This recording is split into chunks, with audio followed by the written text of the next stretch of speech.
Nous considérons que ce projet de loi est liberticide. Liberticide pour l'ensemble des citoyens de ce pays, mais principalement aussi pour les journalistes, les magistrats, les avocats. C'est pour ça que nous nous sommes regroupés avec le syndicat de la magistrature, le syndicat des avocats de France, pour essayer de repousser ce projet. Alors, un projet qui a déjà été adopté à une écrasante majorité à l'Assemblée nationale et qui donc est en examen au Sénat.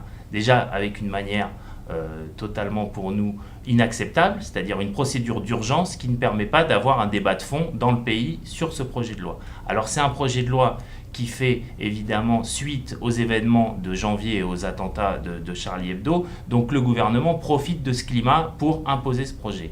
Nous considérons que ce projet va entraver la liberté de l'information et le travail des journalistes. Pourquoi ?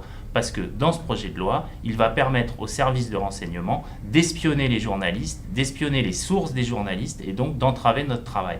Alors que nous réclamons toujours une loi, nous garantissons la protection de nos sources. L'attentat de Charlie Hebdo en janvier, l'émotion a été immense en France. Les marches ont rassemblé des millions de personnes et la ministre nous avait dès le soir même dit « plus rien ne sera jamais plus comme avant, le gouvernement va défendre la liberté de l'information, va s'attaquer à la protection des sources des journalistes ». Qu'est-ce que nous avons depuis ce mois de janvier ? D'abord, en février, un amendement au projet de loi Macron sur le secret des affaires qui permettrait ou qui ne permettrait plus aux journalistes, aux lanceurs d'alerte, aux syndicalistes de sortir des affaires de corruption touchant le monde économique.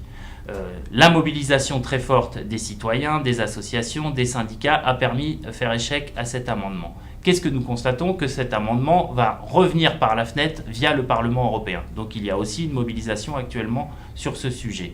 Et maintenant, ce projet de loi sur le renseignement du gouvernement qui va entraver considérablement le travail des journalistes.